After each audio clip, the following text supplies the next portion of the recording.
You ask Tiger to calculate. This deals with linear inequalities with one unknown.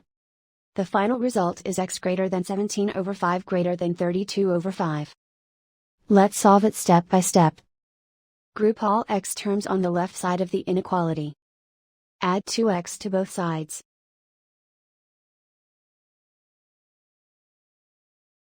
Group like terms.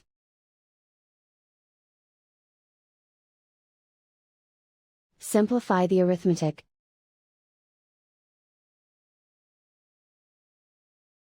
Group like terms.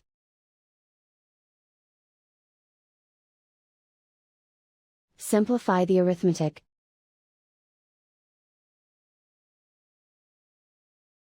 Group all constants on the right side of the inequality. Add 7 to both sides.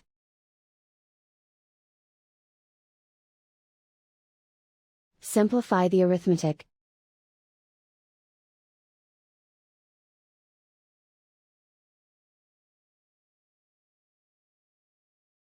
Isolate the x. Divide both sides by 5.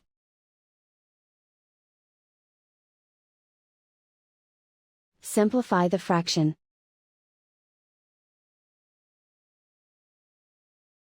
Plot the solution on a coordinate grid. And so the final result is x greater than 17 over 5 greater than 32 over 5.